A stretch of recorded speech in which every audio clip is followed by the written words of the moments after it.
when I started this in 2012 on the left hand side of the slides, let's just be generous and say it was not a great blog. Uh, but I just like to write, so I started writing. And this is 2020, where I have now a proper professional writing portfolio. So the point is, at that time, I did not have any idea as to how will I write professionally, if I reach thousands of people, or anything of the sort. There are things, about becoming a science writer which are completely universal. There is no subjective part about it. So what are the elements that make up a science writer? So this is my approximate representation of uh, uh, what skill sets constitute how much chunk of the entire endeavor of science writing. So the first thing and the most important thing is lucid writing. And I cannot stress this enough. This is the one thing where your physics degree actually doesn't help you, or your science degree in general. Forget physics, just a science degree in general. If anything, it steers you away from writing very clearly for the masses. So let's say you have a physics degree or a biology degree or a chemistry degree. You are so used to reading academic textbooks and reading research papers, writing research papers, and so on, that using jargon and writing in the passive voice, especially as a third person, is very natural to you. And that's great. And that works well for research environments. But it is absolutely bad for communicating to the common person as to what your science is about. And so, what happens is, because of that accumulation of jargon and writing in the passive voice, where there is no clear context of who is doing what, and there's a lot of assumed knowledge, the common person can just never understand, as to why this field is important, what is the cutting edge, question that we need to resolve, why do we need to resolve it, why is there funding required for a certain endeavor, and so on.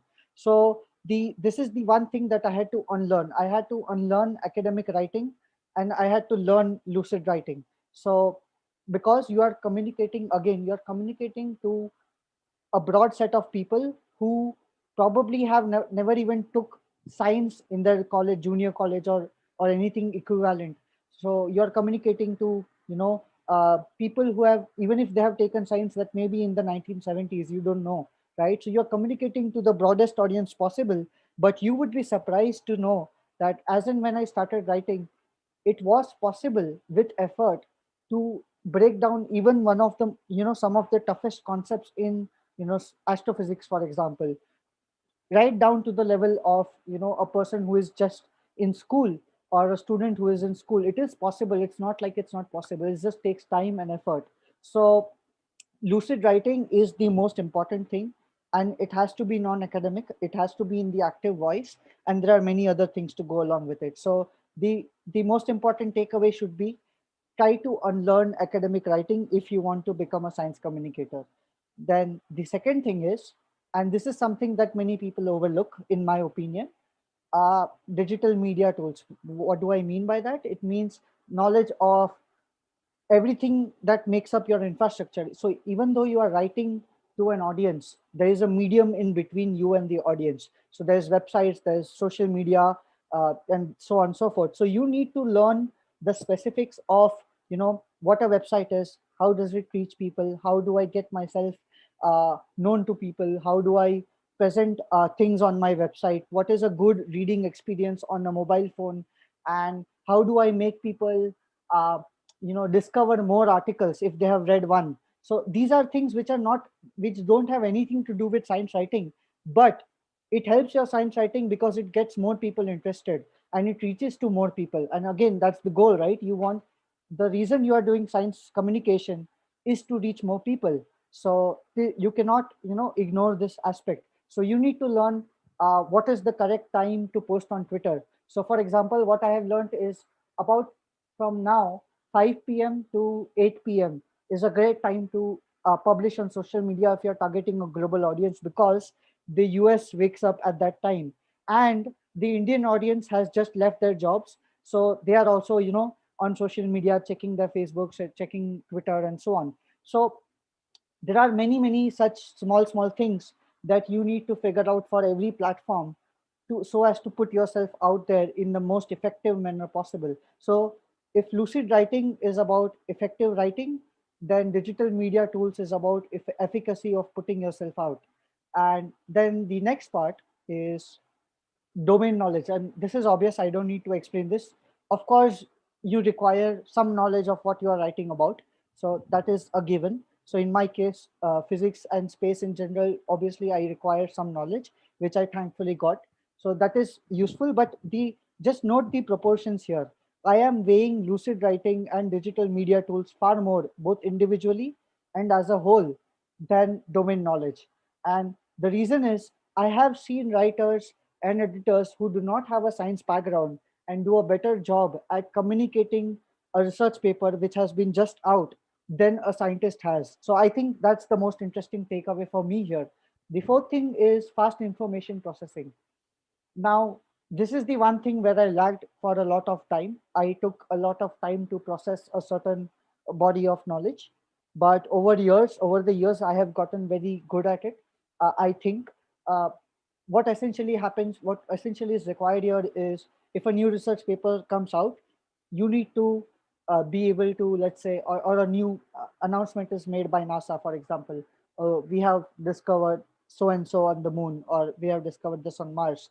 So you need the entire context. You need to figure out the entire context in not more than a day, because people will be expecting you to write about that discovery in a manner that is lucid to them, and at a time that they will be seeing it more. So you need to basically use your knowledge to write about this thing in a lucid manner and put it out at an effective time. And for that you need to process information very quickly. So you start developing, developing that skill by identifying other people who are doing science communication, who are writing something that you are not writing about, for instance. So if, let's say, in my case, I cover the moon a lot, but I do not cover Mars as much, for example. So what I do is, instead of trying to get a PhD on Mars, I read the blog of a communicator who has either a PhD on Mars or has done her fair share of work and is doing what I do for the moon. So that accelerates the process, right? So try to identify people and identify tools which will help you process information faster. And that ties into the next particular point, which is sources and connections. You can never rely on just yourself to do the entire thing. So, as is apparent from the last point, the most crucial part of information processing as a writer or a journalist or a communicator is to have the right sources and connections. So if I know, for example, that let's say some Hubble discovery has come out, which has to do with the ultraviolet capabilities that it has, then I know that there is a professor in Institute of Astrophysics in Bangalore whom I can reach out to, and he will obviously know about this discovery. And even if he doesn't, it won't take him much time to just go through the paper, and he will process it much faster than I will. So building that connection base is hard. It's not like you call the person and they will answer you. You need to know the person, you need to have interacted with the person, and so on. You need to understand what he knows and what he or she doesn't know, right? The doesn't know part is very important, because sometimes there can be a bias. So scientists also have bias, they are just like any other people. So you also need to know how to remove the bias element, and that's, I think, very essential, especially when reporting cutting edge discoveries.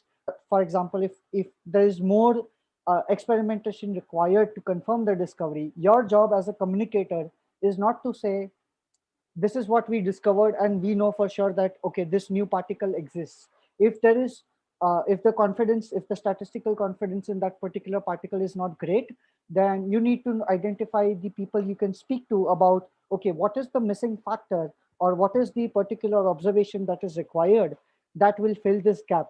And you can report that as well, that, okay, this is a great discovery, and by doing this we can be very sure about the existence of X particle. And the last thing, and certainly not the least, is knowledge of Google and search engines. So this sort of ties in with the digital media tools part here. It's related to that. But the difference here is that this is a bit technical. You need to know how search engines process information on your website, because remember, this is not a human being. This is a bot, which has biases of its own, because it's not a human being. Again, it has to crawl through thousands and thousands of pages every second, literally, and it needs to identify, what is authoritative, what is not, what is a more relevant result, and so on. So understanding how your website or wherever you are publishing, or video or whatever it is going to be processed by Google, and what you can do to help make that processing easier, or to tell Google, okay, I write about the moon regularly, so Google should know that I'm an original source on that. So this entire thing falls under the domain of something called search engine optimization broadly. There's much more to that, but I'm just going to go with that for now. And there are people being hired in companies and marketing companies who are being given the job just for this, right? So you don't have to be a master at this, but you just need to know enough that your blog gets rated higher in the search engines. So that is also very important. I think this is the reason why we don't see as many scientists who are science communicators. There are some, and they are amazing, but as a whole, in terms of sheer volume, scientists are actually often bad communicators. So just to keep that in mind. So, and we require both, because no science communicator will ever have the kind of fine structured knowledge that scientists will have, and no scientist typically will have the communication capability to make a 15-year-old understand what the thing is about, and why is it important for him or her to vote for certain things and fund science and so on. So you need both of those audiences, and the relationship needs to be very clear.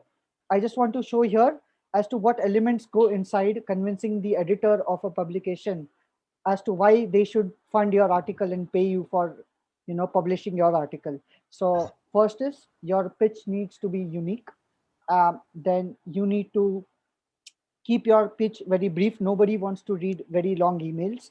And you need to be aware about what others publish so that your pitch can be unique. You need to have a portfolio where you can demonstrate that this is what I've written in the past and so on. You need to demonstrate know-how by the way of your pitch, in the sense that when you pitch, there are certain words which you can use, which that will demonstrate that I know what I'm talking about in this subject. So this is something that comes with practice. It's very difficult to explain this, and you need to show where your sources are coming from. Obviously, you cannot be, citing random sources per se. So